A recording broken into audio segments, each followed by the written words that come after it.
una sessió que porta per títol La democratització del coneixement, tot a l'abast de tots. L'Arnau Duran, a la vostra esquerra, és el president d'Amical Viquipèdia. Amical Viquipèdia és una organització independent sense ànim de lucre fundada el 2008 que promou la Viquipèdia, és a dir, la Viquipèdia en català, diguéssim, els seus projectes germans i el coneixement lliure a dins i a fora de la xarxa. Amical Viquipèdia vol que la suma del coneixement, de tot el coneixement humà, estigui disponible en la nostra llengua i que, doncs, això, el català, recorda també que va ser la segona llengua que va tenir presència a la Viquipèdia i actualment recull més de 400.000 entrades, moltes d'elles de màxima qualitat o molt ben qualificades. Us presento ja els dos ponents, així aniran un darrere l'altre, farem més àgil. El Jordi Graells, a la vostra dreta, és coordinador d'innovació i continguts tenen de fomentar l'ús i la reutilització de la informació procedent de la pròpia administració. Aquest primer conjunt de dades està composat d'una base de dades de 26.000 equipaments oficials de la Generalitat i del país, no només estrictament institucionals, i els 1.400 tràmits de la Generalitat i una part dels arxius multimèdia de la institució. Doncs Arnau, endavant quan vulguis.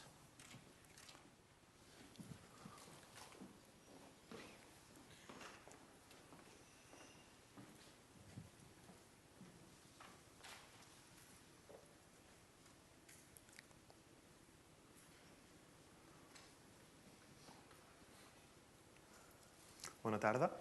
Se sent? Sí, no? Bueno, gràcies a tots per ser aquí a aquesta taula difícil just després de dinar. Sou molt valents. La meva idea, jo, com han dit, soc d'Amical Viquipèdia, que promovem el coneixement lliure en català. La meva idea avui és presentar-vos una mica què fem nosaltres, com funciona una mica la Viquipèdia, deixant de banda les coses més tècniques per centrar-nos més en el funcionament i la manera de fer, no? A veure. La xerrada porta per nom democratització del coneixement. Què és això? La democratització del coneixement, originalment el coneixement va estar limitat només a aquelles elits com els sacerdots o els religiosos, fins que la irrupció de la impremta i de les noves tecnologies ha fet que aquest coneixement estigui disponible per la major part de la població, malauradament encara no tota, però s'estan fent molts esforços perquè això sigui així. Ahir em vaig dedicar precisament a fer l'article de Viquipèdia sobre democratització del coneixement, podeu consultar-lo. I aquesta democratització es refereix tant a l'adquisició com a la difusió. Per exemple, l'adquisició, això que està tan de moda ara, que són els MOOCs, o Massive Online Open Courses, en els quals universitats o organitzacions qualsevols fan vídeos o fan cursos oberts a tothom, gratuïts, perquè la gent pugui accedir al coneixement tant d'humanitats com de ciències, etc. I també fa referència a la difusió, o altrament anomenat coneixement compartit, de tots tipus. Per exemple, sabem que quan hi ha, ara en l'actualitat, quan hi ha desastres naturals o coses d'aquest tipus, la ciutadania col·labora molt per ajudar en tot el que sigui, o també aquests temes de ciència ciutadana, citizen science, que aquest no he tingut temps de fer-lo a Viquipèdia, però ho podeu consultar en anglès, en els quals qualsevol persones del carrer, persones com vosaltres o jo mateix, col·laboren amb les seves hores lliures aquells investigadors que estan fent recerca o el que sigui amb les seves dades aportades des del temps lliure. Però el que jo vinc a parlar avui és un dels millors exemples d'aquesta democratització del coneixement i que toca tant els àmbits de difusió com d'adquisició del coneixement. La Viquipèdia, sabeu que és una enciclopèdia gratuïta, disponible en gairebé 300 llengües i disponible per qualsevol persona del planeta, sense restriccions. Està fent molts esforços també perquè arribin a aquells racons on la tecnologia malauradament encara no té tota la implantació que hauria de tenir. I aquí em teniu a mi amb el senyor Jimmy Wales, que és el que va dir els principis fundacionals, que és el creador de la Viquipèdia. El punt principal d'aquesta enciclopèdia, que es diu Viquipèdia, és que està feta per gent del carrer, està feta per voluntaris, gent que desinteressadament, en el seu temps lliure, hores lliures, en comptes de dedicar-se a mirar la televisió, a mirar Sálvame o a fer altres coses que poden ser igual d'interessants o no, es dediquen a agafar l'ordinador i a col·laborar, a ampliar, a editar, a portar més informació a la nostra enciclopèdia, que és la Viquipèdia. D'això anomenem el treball col·laboratiu. Persones de totes les edats, joves, grans, educats en català, educats en castellà, tots aporten el seu granet de sorra, d'una manera o altra, corregint faltes, ampliant informació, etc., portant bibliografia, el que sigui, per fer una enciclopèdia millor i perquè tothom tingui accés a aquest coneixement. El bo de la Viquipèdia és que qui tu siguis a l'exterior, al món real, no és el que té més valor. El teu currículum a la Viquipèdia són els teus articles, les edicions que portes fetes. I el teu prestigi, podríem dir, és la relació amb la comunitat. Tu pots ser un catedràtic universitari, amb tot el respecte pels catedràtics, però un cop a la Viquipèdia tu ho has de demostrar. No perquè tu siguis un expert en un camp, el que tu diguis té més valor. A la Viquipèdia tothom és igual, per dir-ho d'alguna manera. Fa una setmana o així va sortir un article a La Vanguardia, després que es deixés l'humanista Martí de Riquer, del senyor Ignacio Orobio, que les plantejava si la desaparició d'aquests savis o eminents, etc., deixava la cultura en les mans de persones del carrer, persones corrents, com la Viquipèdia. Llavors, de fet, des de Mical hem enviat una resposta oficial, entre cometes. De fet, els savis a nosaltres ens calen, perquè els savis són els qui analitzen la informació, els qui observen i els qui la plasmen en treballs d'investigació. I els viquipedistes el que fem és abstreure aquesta informació i nosaltres la plasmem a la Viquipèdia. Llavors, aquesta disjuntiva que es planteja de Riquer o la Viquipèdia, nosaltres la convertim en Riquer i la Viquipèdia. Tots dos són necessaris. Per què? La Viquipèdia es basa en fonts externes. La Viquipèdia no és una font primària. La Viquipèdia és una obra divulgativa que recull informació d'altres fonts. Aquests són alguns exemples, però poden ser llibres, webs, etc. Llavors, el treball d'aquests savis, com Martí de Riquer o qualsevol altre savi erudit o investigador, el que sigui, és el que ens aporta la informació que vosaltres o qualsevol persona pot consultar a la Viquipèdia. La informació a la Viquipèdia, efectivament, es basa en referències externes, en aquests treballs dels experts, diguéssim. I els viquipedistes, idealment, l'únic que es limiten és agafar aquesta informació, abstreure-la i plasmar-la a la Viquipèdia. Per això, quan consulteu un article, la Viquipèdia suposo que més o menys tothom hi ha entrat. Quan consulteu un article hi ha aquests numerets, aquí a l'article, que això el que apunta és a referències exteriors. La Viquipèdia per si sola no és una font primària. Per tant, quan un consulta la Viquipèdia ha de tenir aquest esperit crític i anar més enllà de la Viquipèdia. La Viquipèdia sempre és una bona forma de primera aproximació en un tema, sovint d'una forma força correcta, amb pocs errors, però pot contenir errors. És el risc que corres quan deixes que tothom editi la Viquipèdia. Si no hi ha referències, el contingut sempre és qüestionable. Qualsevol pot anar a la Viquipèdia i dir aquesta frase, ostres, vols dir que això és cert? Millor demanem que s'aporti una referència i si no, fora, i millor que no hi sigui que no pas que estigui malament. Per exemple, en l'article gat, jo podria afegir que un gat de mitjana dorm 12 hores cada nit. I, ostres, això és veritat o no és veritat? Això s'ha de recolzar amb una informació que provingui d'un expert o d'un estudi o d'alguna cosa similar. Llibres, webs, documentals, fonts, el que en diem fonts fiables. Tocant un altre tema, si hi ha una paraula que defineix el que és la Viquipèdia, és aquesta, consens. La Viquipèdia, tot i que ara estiguem parlant de democratització del coneixement, no és una democràcia. Les decisions es prenen entre tots els usuaris, sense distinció de cap mena. Siguis, com he dit abans, no importa qui siguis, sinó el que facis. Llavors, les decisions com normes, continguts, etc., es decideixen sempre per consens. Tothom aporta les seves opinions i s'intenta arribar a un terme mig o un tema que satisfaci a tothom. No és una democràcia, de nou. En principi no hi ha votacions en gairebé cap lloc de la Viquipèdia. En algun lloc sí per agilitzar les coses, perquè si no a vegades fa molt tediós. Però s'allunya força del concepte de democràcia.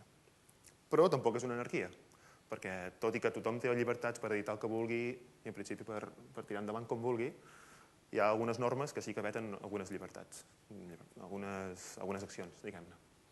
Per això a mi m'agrada dir-ne que és una anarquia organitzada democràticament, o una democràcia anàrquica, no sé ben bé com dir-ho. És poder un entremig més tirant cap a anarquia, però. De fet, no sé si heu col·laborat a la Viquipèdia, però si no ho heu fet, proveu i veureu més o menys com funciona.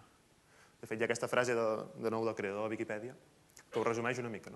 Wikipedia works in practice, not in theory.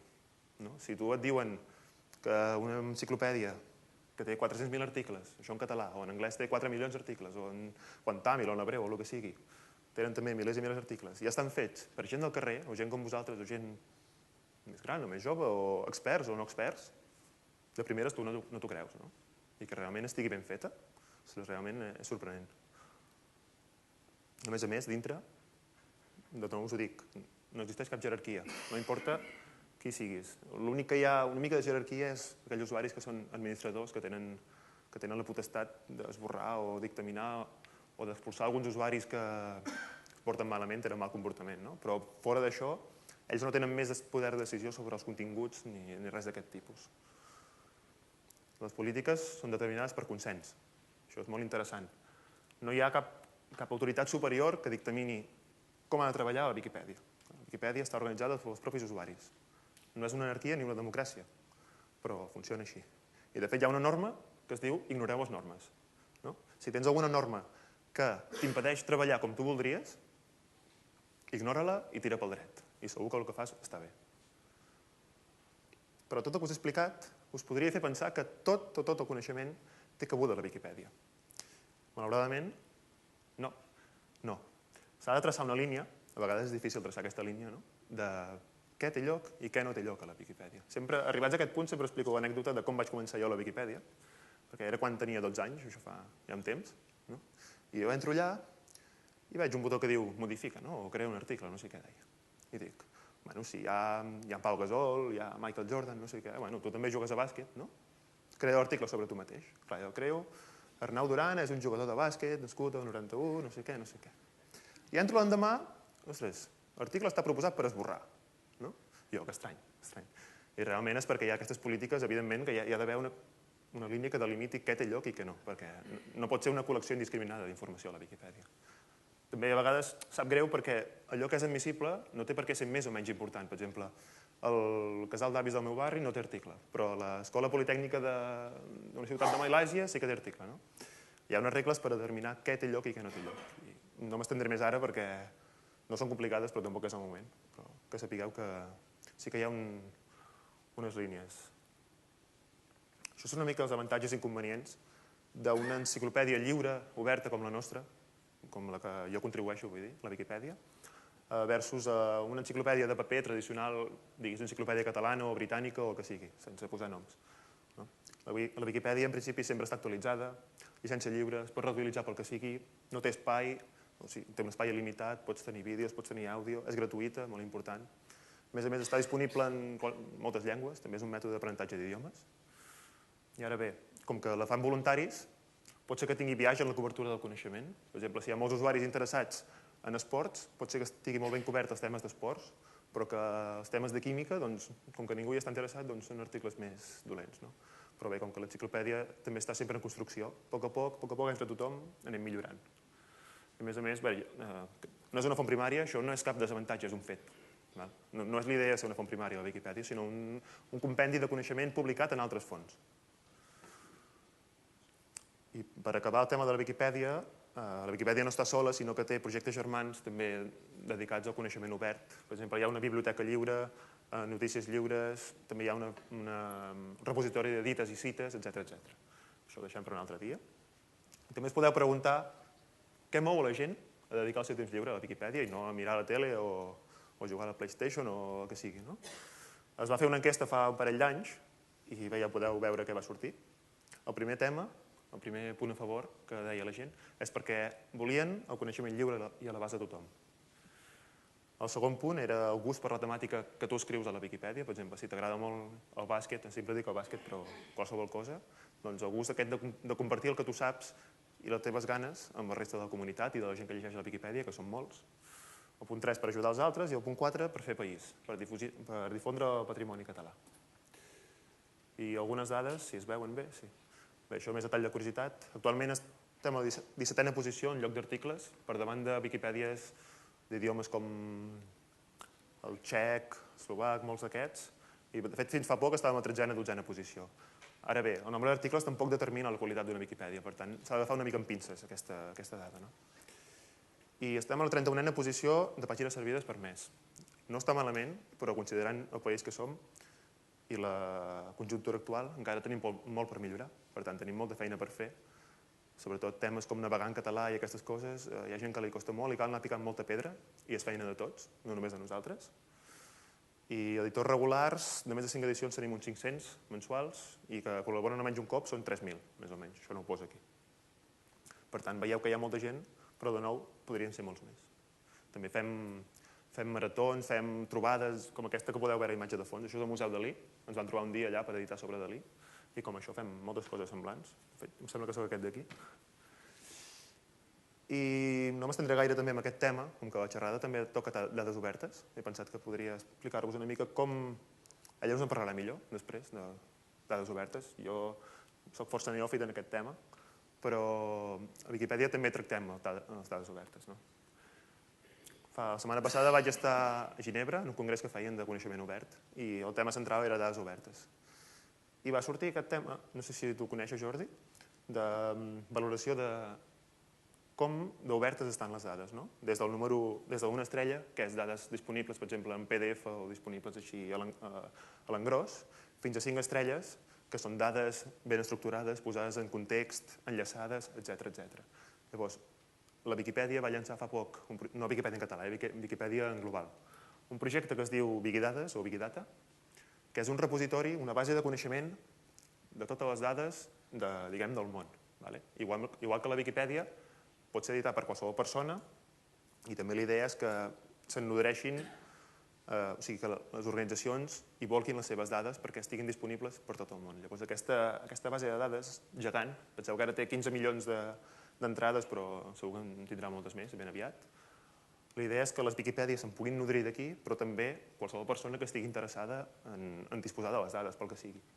Per exemple, vaig consultar l'entrada de Granollers i fixeu-vos que diu Granollers és un element geogràfic, imatge de l'escut, imatge de la bandera, alcalde, coordenades, codi postal, etc. Això què permet? Que l'article de Granollers de la Viquipèdia tingui una taula ben organitzada, actualitzada, en principi, any a any, o quan sigui.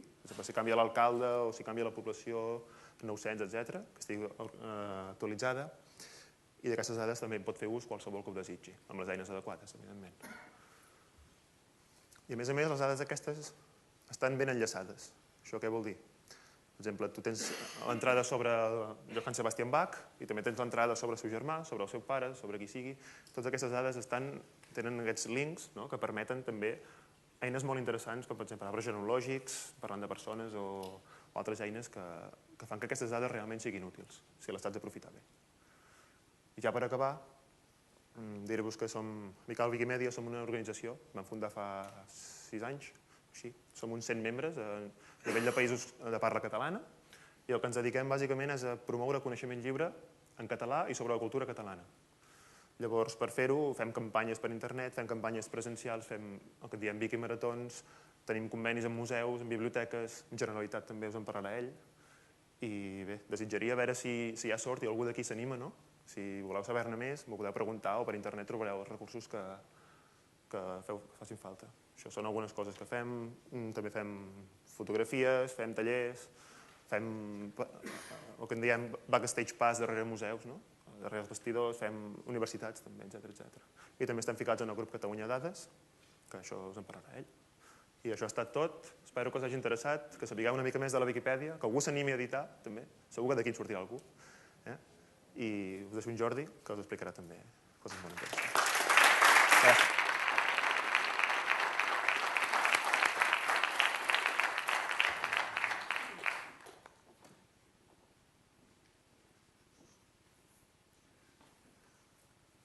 Gràcies, Arnau, i gràcies a l'organització per tenir l'oportunitat de compartir una estona amb l'Arnau, que no ens coneixíem presencialment, i ha sigut un autèntic plaer.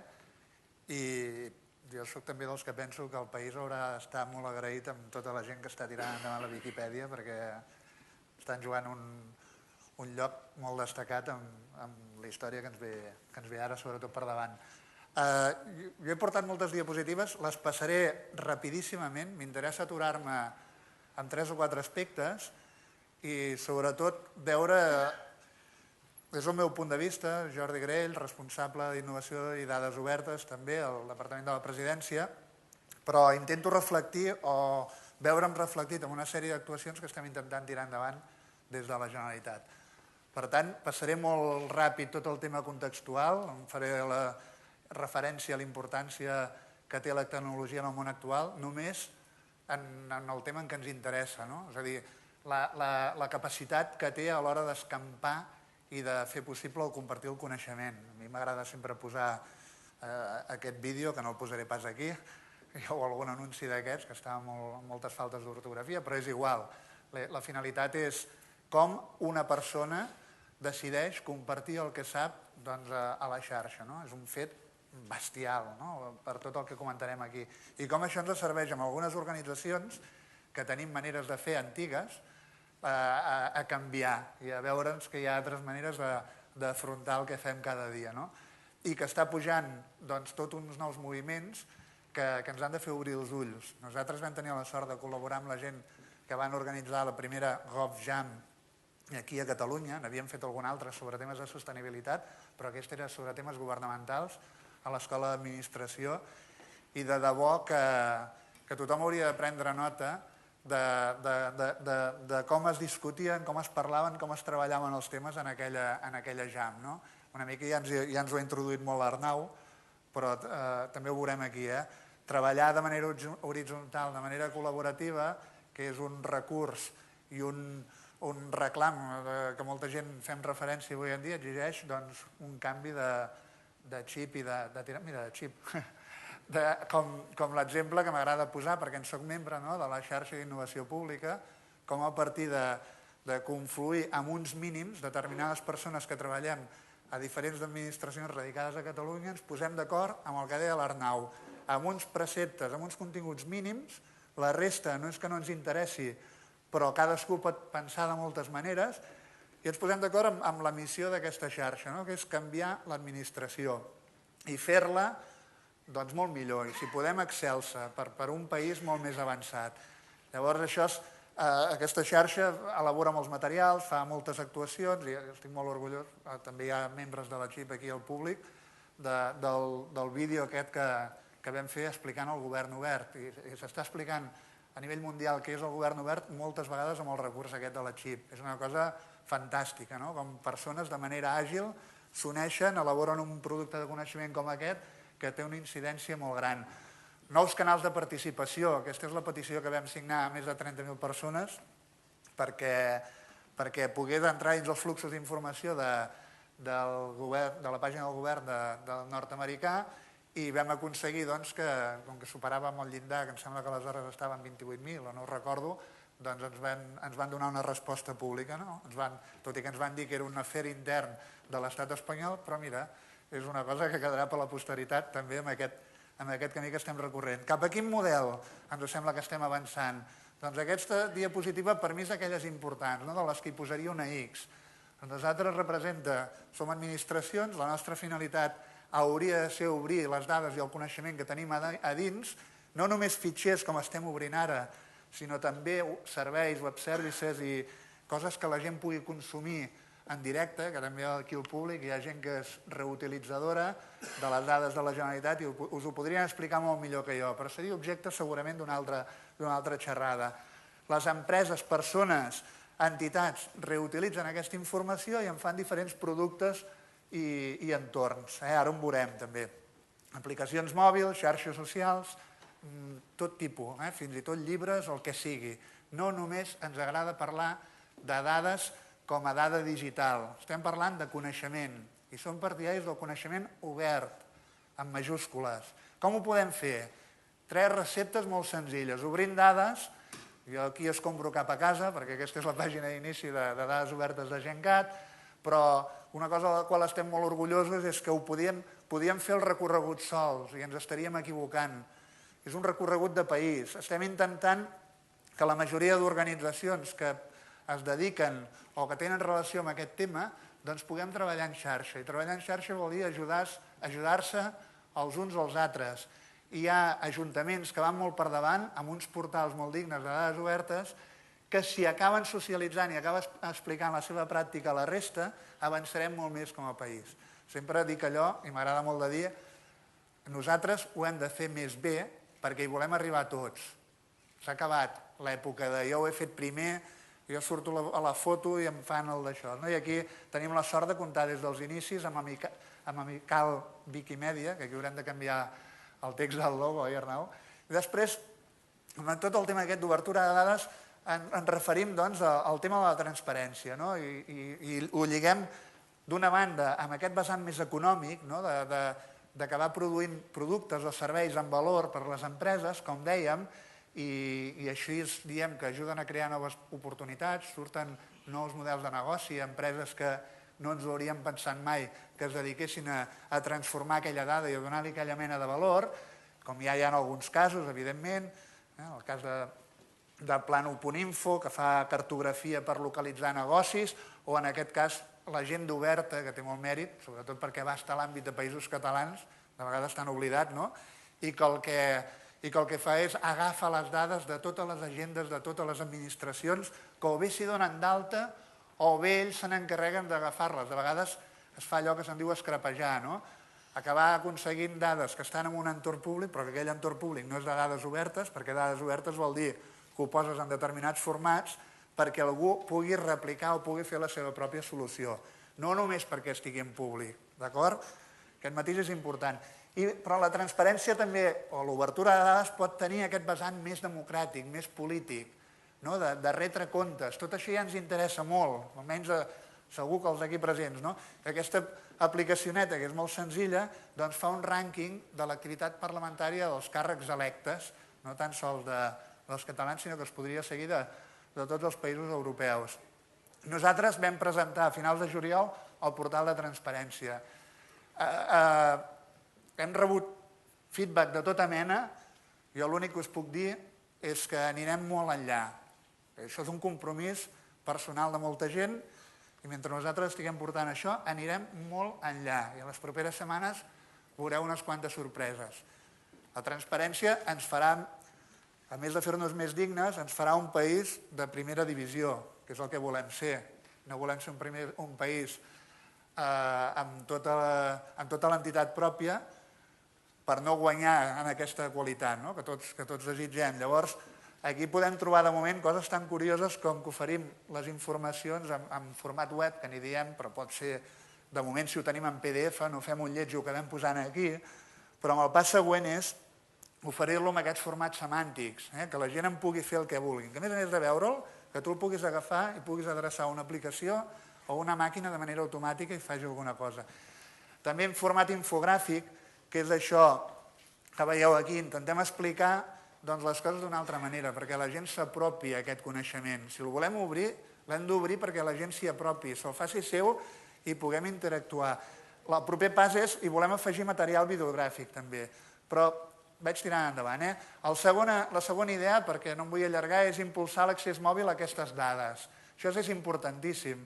Estem donant molta importància a tot el tema de la plataforma de serveis mòbils i vam tirar endavant una cosa que l'he posada aquí perquè a la gent d'Apple els hi va agradar especialment, que era aquest sistema d'avisos push que en diem, que és que podíem considerar que fins ara els serveis mòbils estàvem en una etapa 1.0 la majoria de continguts ja has d'anar-hi de manera... te'ls ofereixen de manera passiva, has d'anar a cercar-los i després trobes la informació. Aquí estem fent un pas molt important i amb el tema d'emergències vam començar a demanar que la gent que es podia donar d'alta a l'aplicació de GenCat els podíem notificar aquell tipus d'emergències d'alerta màxima que podia passar al nostre territori del Principat, com per exemple si hi haguessin alarmes a la petroquímica o qualsevol accident que pugui passar per desgràcia.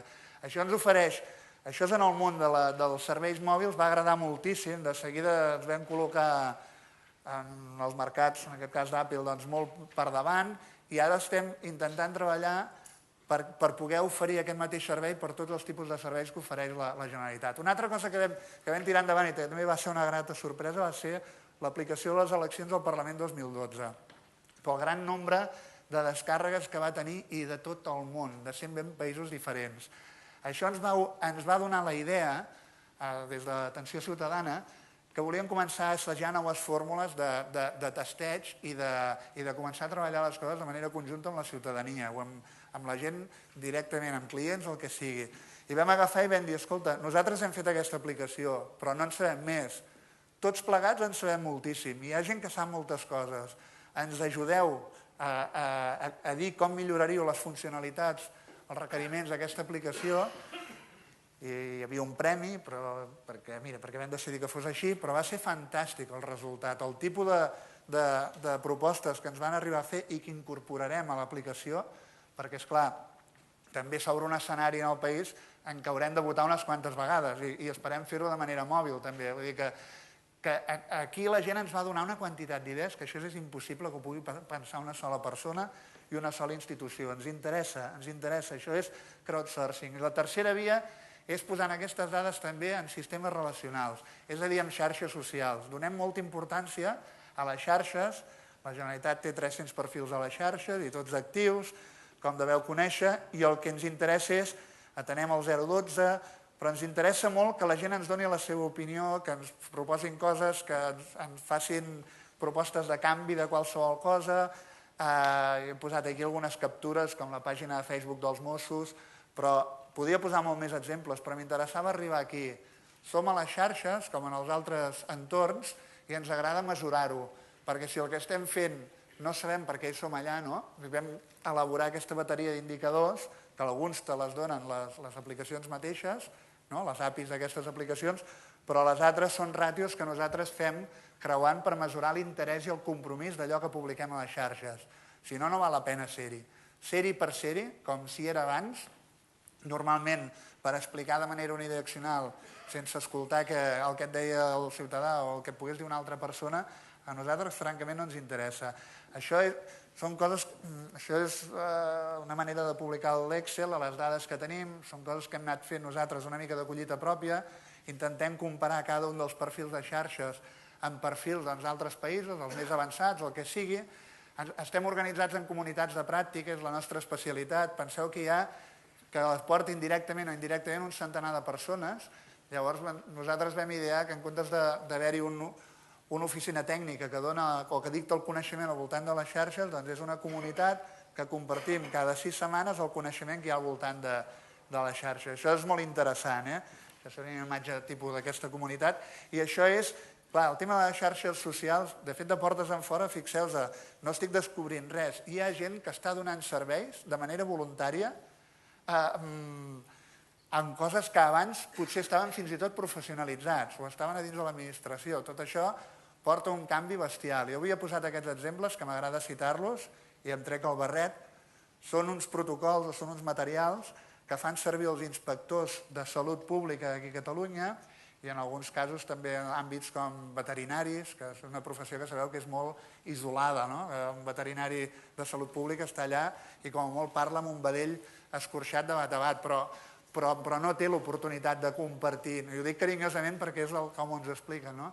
I en canvi, creant entorns on ells puguin compartir les seves pràctiques, puguin posar en comú i elaborar materials conjunts actualitzats amb la realitat en què topen, doncs acaba donant aquest resultat. Per nosaltres, jo que soc de Sabadell no poso mai els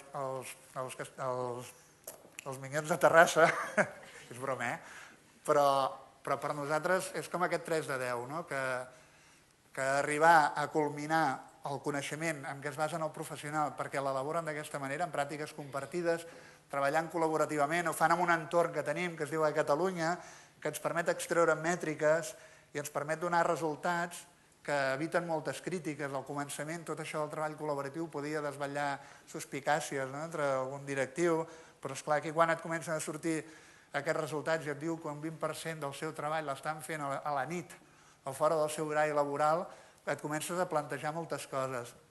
I apliquem fórmules de mesura de l'impacte d'aquelles actuacions que ens sembla que fem, i sobretot aquestes actuacions innovadores, perquè són les primeres casualment que tothom et posa en qüestionament. No et posen en qüestionament el per què estan repetint una manera d'actuar que ningú sap per què es fa, aquella pràctica burocràtica, aquell repetir, aquell no parlar, que estàs fent el mateix que el del costat i resulta que te n'acabes assabentant al final del procés. El que es posa en qüestió sempre és aquella part més innovadora de la feina, i no de nosaltres, sinó que segur que a vosaltres també us haurà passat. Aleshores, és molt important incorporar fórmules de medició. Jo sempre ensenyo aquesta diapositiva, però és que m'agrada molt, sobre com, en el cas d'un exemple de treball col·laboratiu, en el Departament de Justícia, com comparant-ho amb la manera tradicional de treballar, quin estalvi indirecte representava pel departament. I això és una cosa que tira enrere qualsevol opinió contrària a aquest tipus de noves pràctiques. I molt ràpidament les 5 conclusions. Cap on podem avançar? Amb tot això d'obrir dades i coneixement ens n'hem adonat que la gent sense que els hi demanem en molts casos, estan posant la informació pública en widgets, en ginys, ho agafen ells directament i estan basant-s'hi i diuen, és genial que els continguts estiguin oberts, jo els poso aquí en el meu mitjà i tu, aquella cosa que sempre havia somiat d'intentar explicar les coses però de ser present a les converses dels altres sense insistir-hi gaire, és el que ens està passant una miqueta, no? Poso el cas de l'exemple del diari Ara amb el cas del trànsit, però es posaria molts exemples sobre les ofertes d'ocupació del Servei d'Ocupació de Catalunya, sobre Meteocat, etc. El segon punt és que això ho fem cocreant i coproduint. Aquesta és una imatge que ens agrada molt. Són nous formats de saber escoltar, de saber treballar les coses des de les bases, de saber parlar amb els professionals que tenen la solució a aquell problema recurrent que fa 10 anys que tothom n'està parlant, però que ni el més especialista en tècniques de gestió d'això s'ha sabut trobar. Aquí hi ha un llibre que també té la versió en català, que es diu Emprenedors. Tot això ve de dir que les organitzacions les hem de canviar des de dins, no des de fora. M'ho estalvio. Una tercera conclusió és tenir una visió àmplia de la gestió de la propietat intel·lectual i drets d'autoria. Això és el que hem intentat fer des de la Generalitat. La normativa, això ara no en parlarem, però la normativa sobre propietat intel·lectual és la que és, a més que no és nostra, és la que és, pertany a una etapa passada i analògica, i permet que aquests senyors, per exemple, o nosaltres, puguem demanar que tot el que es publiqui des dels serveis públics passi a domini públic. Això no és possible. Hi ha una normativa que diu que tot el que es produeix té una autoria moral i d'aquí que hem de fer servir llicències que moltes vegades ni ens caldrien. Nosaltres hem buscat una fórmula intermèdia, com que estem obrint dades i la gent interpreta que quan obrim dades, si ho passem al coneixement, com a molt obrim dades textuals, ens hem inventat començar a obrir imatges i vídeos, que és on hi ha per nosaltres el quid de la qüestió.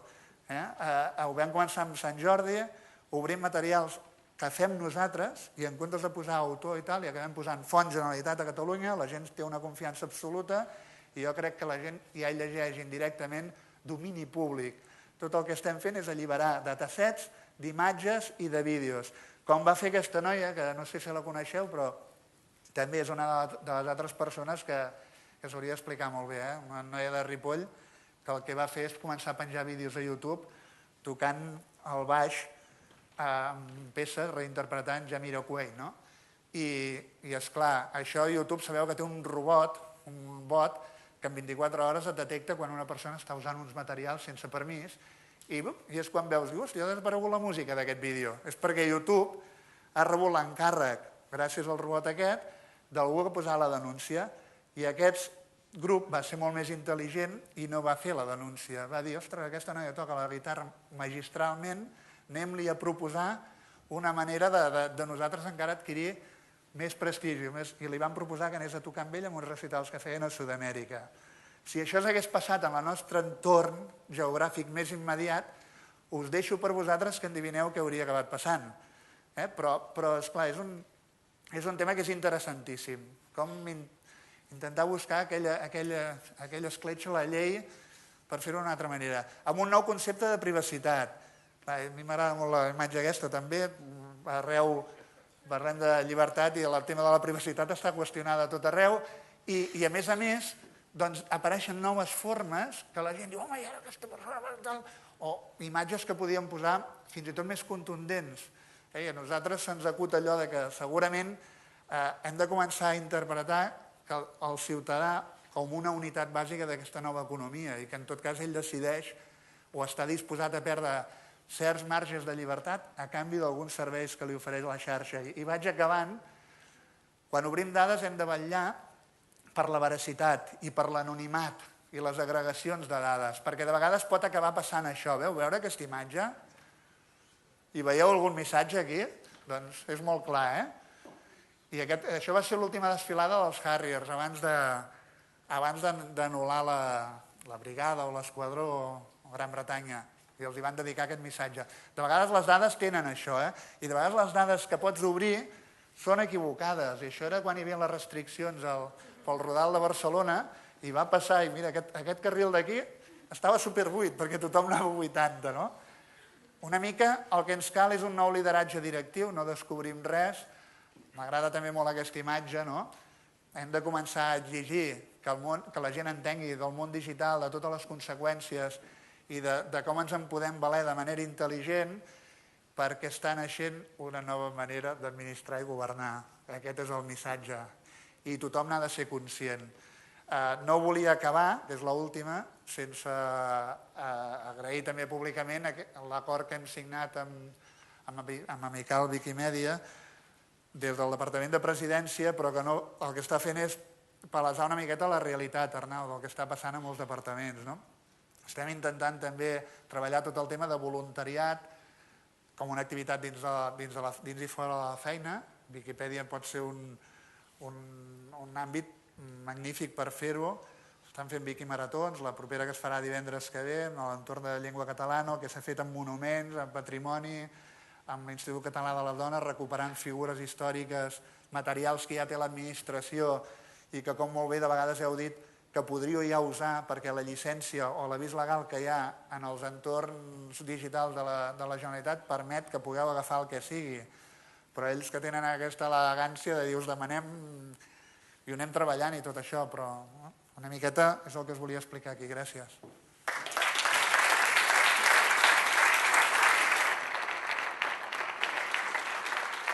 Molt bé, gràcies. I abans d'obrir el torn de paraules, breument, linkant coses que ens arriben des dels lectors i des de la xarxa, amb el hashtag Catosfera, com sabeu que podeu utilitzar durant tot el dia, alguna de les coses que heu anat dient i que els dos hi heu posat èmfasi en què estem immersos en uns reptes immediats com a país, us demanaríem 2, 3, 5 principals reptes des de la societat civil, que abans parlava de l'Arnau, que falten per normalitzar o el català o la realitat nacional catalana a internet, i després, des de l'administració, des del govern de Catalunya, quines són aquelles 2, 3, 5 actuacions en l'àmbit de les TIC, de les tecnologies d'informació i comunicació, que s'està, diguéssim, treballant per acabar de constituir aquestes denominades estructures d'estat. Sembla fàcil. Aviam, el nostre principal repte, com a associació que treballa pel coneixement en català, és que el coneixement en català, dintre l'àmbit de les tecnologies, normalment, és que la gent realment navegui en català, perquè això és una cosa que costa molt i és una cosa que, en el pla estratègic que hem fet ara, també és un dels eixos principals. El fet de no navegar en català fa que el prestigi de la nostra llengua a l'esfera d'internet quedi força devaluada. Llavors, nosaltres també hi ha aquesta campanya de navegar en català i participarem activament i també ens interessa a nosaltres perquè la gent no es desviï cap a altres Viquipèdies, diguem-ne Viquipèdia en castellà, en comptes de la nostra.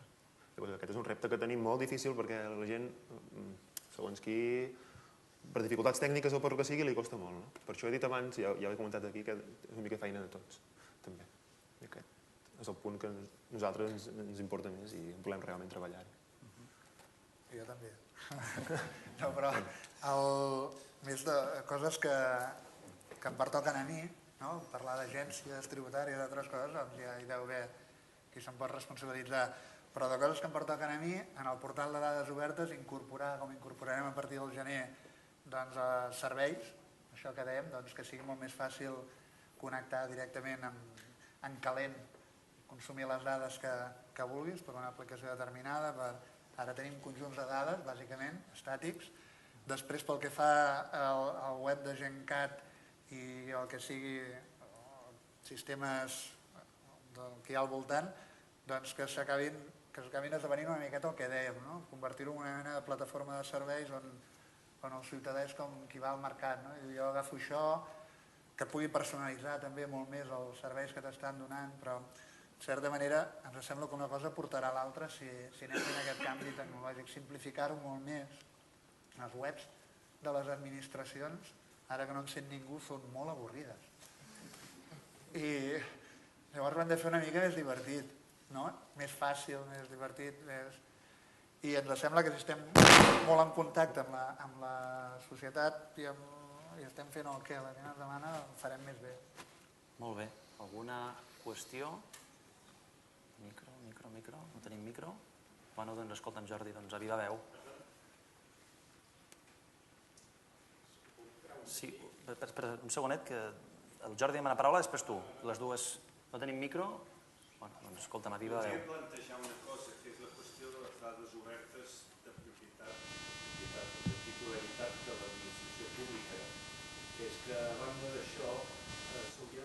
conèixer com les pot fer servir l'empresa pública. És a dir, als Estats Units, a Gran Bretanya, als països escandinaus, o sigui que no només els països de fons liberals, sinó també d'orientació social, es permet molt i s'aprofita molt el sector privat, diguem-ne, les empreses, agafar les dades de l'administració pública i prestar serveis elles pagant. Quin és el plantejament vostre en aquest entorn, diguem-ne, on hi ha iniciativa privada, diners privats que aprofiten les dades que són de titularitat pública? És que, de fet, dades obertes és això. Ja abans la directiva del 2003, que ara ha estat reformada, el juliol, es va publicar la 2013, que el que feia era, posen el títol de reforma de l'altre, incorpora un àmbit que és molt interessant, perquè incorpora museus, biblioteques i arxius, que abans quedava exempt, al costat de recerca i ensenyament, com si no fossin importants aquestes dades pel país. És a dir, aquests eren els àmbits exempts d'aplicació de la llei. Doncs hi afegeixen l'àmbit aquest i, a més, insisteixen molt més amb la dels usos comercials. I el que et diu és que primer, per la part de l'administració, que pot fer pagar pel dataset o pel conjunt de dades que obre, i que aquest cost ha de ser marginal i en tot cas proporcional al cost de producció o la transformació de la dada per poder-lo obrir. Però la capacitat que tenen els infomediaris de les empreses que reutilitzen per vendre aquelles dades és fora de tot dubte. Els exemples que us he posat tots tenen un model de negoci darrere, fins i tot pim-pam-pum amb l'agenda digital. Sí, el tenen o en publicitat o en subscripció, o sigui, una altra cosa és com vehicules tu la capacitat de generar valor per aquella transformació de dades que has fet, no? Però el model de negoci és en tots, Tenim un torn allà. Gràcies. Bona tarda. És una pregunta per l'Arnau molt ràpida. Abans, quan comentaves els processos de validació, els continguts, has dit ara no m'aturaré, però podries explicar molt breument, és a dir, com es valida un contingut? Sí, quan he dit això de no m'aturaré, són dues coses diferents. Una cosa era què té cabuda a la Viquipèdia i una altra cosa és si el que hi ha, un cop hi té cabuda, és veraç o no és veraç. Correcte, aquí vaig. Això? Sí. Vale. La informació de la Viquipèdia, idealment, i el que es persegueix és que prové tota de fonts externes. La Viquipèdia no produeix treballs inèdits, no produeix la seva pròpia informació als usuaris, sinó que prové d'altres fonts. Llavors, quan tu portes la informació, has de portar d'on t'ha sortit aquesta informació que tu aportes, sigui una dada numèrica, sigui una informació, etc. I d'on te surt això pot ser una web de l'Ajuntament o de qui sigui, pot ser un llibre, pot ser un documental, etc. Llavors, com es contrasta? Perquè la informació aquesta està disponible públicament. Socialment. Pot ser... Com?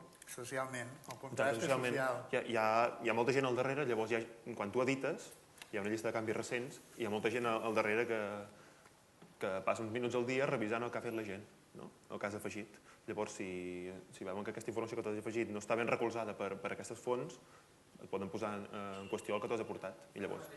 Sí, sempre la mateixa gent, és totalment horitzontal. Jo sí, jo soc un d'aquests voluntaris i els membres de l'associació som tots voluntaris de la Viquipèdia, que a més fem aquest pas més de voler portar la Viquipèdia més enllà, al carrer o promocionar-la o el que sigui. Però sí, són els mateixos usuaris els que controlen la informació que surt. Hi pot haver algun advertiment, no, Arnau? Per exemple, l'article de l'entrada del 3 de març, típica, hi pot haver algun advertiment de dir la informació... Sí, de fet, si entreu sovint us ho trobareu. Hi ha advertiments que diuen vigileu que alguna informació d'aquest article no està ben referenciada. Sigueu crítics i algun dia s'haurà de referenciar. Com que sempre és una construcció ad eternum, la Viquipèdia, que mai estarà acabada. Llavors, fan falta aquests avisos i a poc cada cop serà millor. Això també. Un altre cop és feina de tots. Molt bé. Tenim temps per una última pregunta. A fila. Hola, Jordi. Hola. Seré bona. No. És que sempre que l'enganxo el micro sempre l'acabo dient coses lletges. No, ara avui no et diré coses lletges.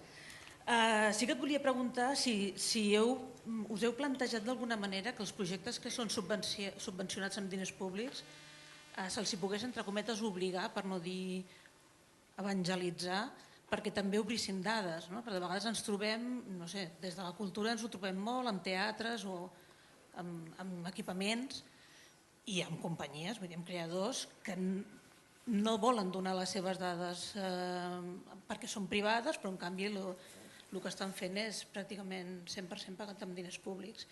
I després, arran que està molt de moda tot aquest tema, si havíeu pensat alguna cosa relacionada amb l'estudi de Big Data i tal.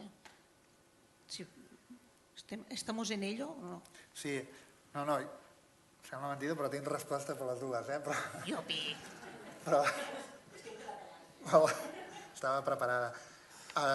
L'àmbit de cultura ja sap que és un tema que m'apassiona, amb les dues accepcions de la passió, de vegades molt carinyosament i de vegades no tant, perquè és un àmbit on, diguem, que pot confluir la llei de la qual us parlava abans, que tracta en un mateix sac, posa en un mateix sac el coneixement tècnic amb el coneixement artístic, i de vegades, de tant que posa el coneixement artístic en el mateix sac, gent que s'hauria de quedar en l'àmbit tècnic, com és l'administració, s'acaben pensant que són artistes.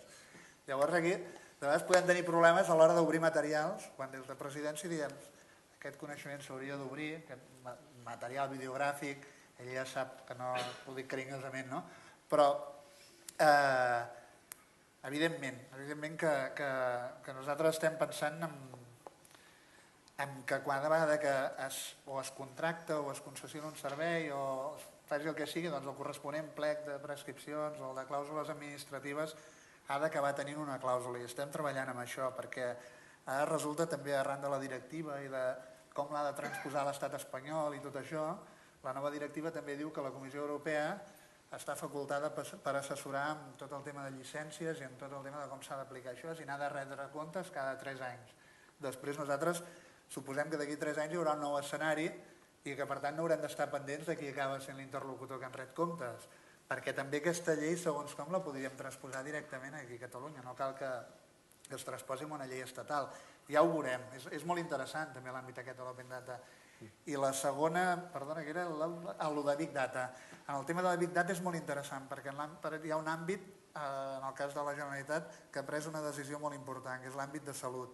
A Salut s'ha pres la decisió d'obrir dades limitant els topalls. El topall bàsic és el tema de la privacitat, protecció de dades i totes aquestes coses, però penseu que al llarg del mes d'agost hi ha hagut un concurs, una licitació pública, del que se'n diu un diàleg competitiu, que això s'ha fet servir molt en l'àmbit tecnològic, que és quan l'administració o l'òrgan convocant diu jo no en sé prou, abans de redactar les clàusules convoco aquelles persones que en saben més, les empreses reutilitzadores en aquest cas, que ho poden més conegudes a nivell mundial, i els dic ajudeu-me perquè jo no en sé més. Quines clàusules posaríem? I ara estan en la part de la licitació, en la redacció de les prescripcions, es licita tot el paquet del que serien dades de gestió i dades de servei de l'àmbit de salut. Això és bestial, Això és bestial, perquè si ho fem bé, és que pot ser molt interessant, També es trencaran moltes idees que tenim prefixades abans, però, per exemple, nosaltres ara estem intentant dibuixar quin ha de ser el nostre model d'Open Data, esperem abans d'acabar l'any de poder-lo pintar d'una manera molt senzilla, però esclar, hi ha coses d'un àmbit més estructural que sí que entenem que ho hem d'acabar desenvolupant l'administració, però la resta no. I aquí també exigeix un canvi de mentalitat per part de tothom. Jo us ho dic per coneixement propi, disposar d'una aplicació a les persones, sempre dic el mateix, que tenen algun tipus de malaltia, doncs la diabetis o celiaquia o això, no sé si ho ha de fer l'administració, entre altres coses perquè no ho faria gaire bé, tenir-la actualitzada, no sé què i tal. En canvi, si l'administració, per exemple, certifica les dades i exigeix que el qui en faci una aplicació la vagi mantenint i acabi fent una aplicació que sigui superútil, podem fer un salt molt gran, més o menys, i el Big Data entra de ple en el món de salut, per exemple. Molt bé. Arnau, Jordi, escolteu, moltíssimes gràcies per la vostra ponència. Fem una breu pausa i tornem amb l'Esguard i amb l'Iberdrac en breus minuts. Merci.